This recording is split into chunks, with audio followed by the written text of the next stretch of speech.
आपके घर भी खुशियों का डेरा, जब जागो तभी सवेरा। आशा करती हूँ आप सभी खुश हैं, स्वस्थ हैं, मस्त हैं। Welcome to my YouTube channel create your own world, Meena Sagar. अभी तक क्या था, आपने खुद के लिए तो कुछ किया ही नहीं था, खुद के लिए तो आपकी कुछ उम्मीदें ही नहीं थी, और आपने खुद को लेकर जो सपने देखे थे ना, वे भी दूसरों से ही रिलेटेड थे। आपके सपनों में क्या था? एक अच्छी जॉब, एक अच्छा मुकाम, एक अच्छी अर्निंग, ताकि आप अपने परिवार वालों के लिए सुखी और समृद्ध जीवन जुटा सकें। ये तो थी वे उम्मीदें जो आपने दूसरों के प्रति समर्पण रखते हुए खुद से लगा रखी थी। अब हुआ क्या, दूसरों के लिए जीते जीते ना आपकी कमर टूटने लगी, दूसरों के साथ भलाई करते करते ना आप थकने लगे। ये सब कुछ करते करते आपकी अधेड़ उम्र हो गई और आपको बदले में कुछ नहीं मिला। ऐसा नहीं है कि आपको अपने द्वारा दी गई सेवा के बदले में कुछ चाहिए था, नहीं। आपका दिल इसलिए दुखी था कि आपने किसी से अपने लिए ग्रेटिट्यूड नहीं चाहा था। कोई ग्रेटिट्यूड ना दे तो कम से कम आपके किए कराए पर पानी तो न फेरे।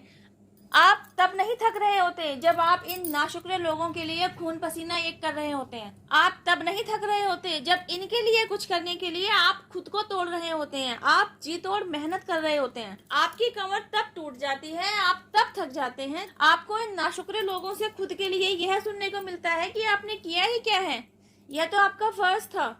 अब जब आपको खुद के लिए दिल दुखाने वाली बातें सुनने को मिलती है ना, तब आप सोचते हैं कि अभी तक तो आपने जो कुछ भी किया दूसरों के लिए किया, आपने खुद के लिए तो कभी कुछ किया ही नहीं। आपको अपने लिए भी कुछ करना है, आपको खुद को भी रिस्पेक्टफुली फील करवाना है, खुद को भी रिस्पेक्टफुली ट्रीट करना है। अब जब आपका दिल टूटा ना, आपका मन अशांत हुआ, तो आप अभी तक आप जिन लोगों के प्रति समर्पित थे, जिन लोगों के लिए कुछ ना कुछ करते रहने की भागदौड़ में लगे हुए थे, आपका और उन लोगों के बीच ना डिस्टेंस मेंटेन होता है। अब आप थोड़ा रुकते हैं और थोड़ा सोचते हैं कि अब तक आप जो कुछ भी दूसरों के प्रति कर रहे थे, जो कुछ भी दूसरों को दे रहे थे, जो कुछ भी दूसरों के लिए कर रहे थे, अब आपको वह सब कुछ खुद के लिए करना है।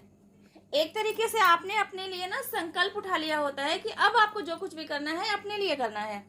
तो क्या होता है, इसी थॉट प्रोसेस के चलते ना आपको 3232 बार बार दिखाई देने लग जाता है।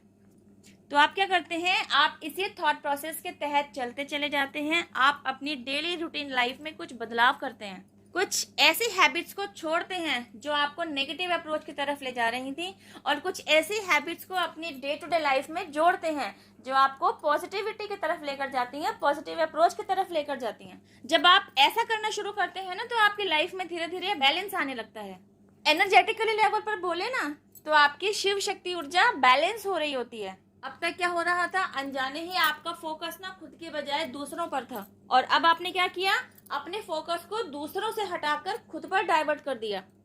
आपने अपने लिए एक गोल सुनिश्चित किया और उस गोल को अचीव करने के प्रति आपने सारी स्ट्रेटेजीज बनाई, उस तरफ आप कार्यरत रहे। डिवोटी तो आप थे ही, काम के प्रति भी और ईश्वर के प्रति भी। पहले आपका डिवोशन दूसरों के लिए था, अब यह डिवोशन आपने खुद की तरफ डाइवर्ट कर लिया होता है। ईश्वर के प्रति समर्पण आपका पहले भी था और आज भी है। तो आपकी लाइफ में चेंज ये आया जब आपने खुद के लिए स्टेप लेना शुरू किया ना, खुद को रिस्पेक्ट करना शुरू किया, खुद के लिए जीना शुरू किया। तो धीरे धीरे ना अपॉर्चुनिटीज के रास्ते भी ना आपके लिए खुलते चले गए। अच्छी अच्छी अपॉर्चुनिटीज आपकी लाइफ में दस्तक देती चली गई। कहीं ना कुछ तो गड़बड़ थी कि आप खुद के लिए ना कुछ करने पर ध्यान नहीं दे रहे थे, खुद को खुश करने की कोशिश नहीं कर रहे थे, खुद को प्राथमिकता नहीं दे रहे थे। तो जब आपका फोकस खुद पर जाता है ना, तो आप इन सभी स्टेप्स के प्रति अवेयर होते हैं। एक तरफ आप अपनी लाइफ के स्ट्रगल को फेस कर रहे थे, उससे फाइट कर रहे थे, उससे ओवरकम करने के लिए अपने आप को तैयार कर रहे थे। दूसरी तरफ आप नंबर 3232 भी बार बार देखते चले जा रहे थे, क्योंकि आप ईश्वर के प्रति भी समर्पित थे और आपको उजाले की उस एक छोटी सी किरण का इंतजार था जो आपके जीवन के अंधकार को रोशनी से भर सके। तो बस जल्द ही आपकी लाइफ में कुछ ऐसी गोल्डन अपॉर्चुनिटीज की एंट्री होती है जिसे आप ग्रैब करते हैं, उस पर काम करते हैं, अपनी लाइफ में पॉजिटिव बदलाव लाते हैं और सक्सेस को अचीव करते हैं। और जब आप लाइफ में स्टेबल हो चुके होते हैं, एक अच्छा मुकाम पा चुके होते हैं, तो मुड़कर देखते हैं और पाते हैं 3232 नंबर का आपको बार बार दिखाई देना वही टर्निंग पॉइंट था जो आपको आज आप जहां पहुंचे हैं इसके बारे में पहले से ही बता रहा था कि आपकी आगे आने वाली लाइफ में क्या पॉजिटिव बदलाव आने वाले हैं। जब आप 3232 बार बार देख रहे होते हैं ना, तो इसका मतलब होता है नंबर 5 की एनर्जी आपके लिए काम कर रही है। नंबर 5 की एनर्जी इस बात का इंडिकेशन दे रही होती है कि आपकी लाइफ में मनी, अबेंडेंस, प्रोस्पेरिटी को आप बहुत शीघ्रता से अब रिसीव करेंगे।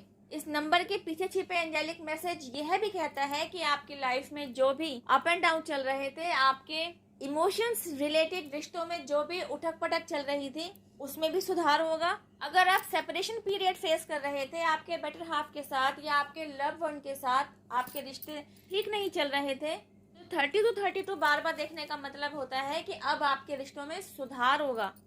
अब आप दोनों के बीच एक दूसरे की सोच को लेकर सामंजस्य स्थापित होगा। आप एक दूसरे को और अधिक समझना शुरू करेंगे। अब जब भी आप इस नंबर को अपनी लाइफ में रिपीट होता हुआ देखें, डिवाइन पावर जिनमें भी आपकी श्रद्धा है, यूनिवर्स, एंजल्स, आपके एंसेस्टर्स, इन सभी को थैंक यू जरूर कहें, इन्हें अपना ग्रेटिट्यूड जरूर दें, क्योंकि इस एंजल नंबर को आपके लाइफ में बार बार भेजे जाने के पीछे एंजेलिक मैसेज यही होता है कि आपको यह बताया जा रहा होता है कि अब आपकी लाइफ में सवेरा होने की शुरुआत हो गई है। आपकी लाइफ में जिस भी तरीके के अंधकार ने जगह बना रखी, जितना भी गहरा अंधकार क्यों ना हो, अब आपके लाइफ से वह चला जाएगा। अब आप अपने परिवार के साथ एक अबंडेंट लाइफ जिएंगे, एक खुशहाली भरा जीवन जिएंगे, जिसकी आपने कभी कल्पना की थी, जिसके आपने कभी सपने देखे थे।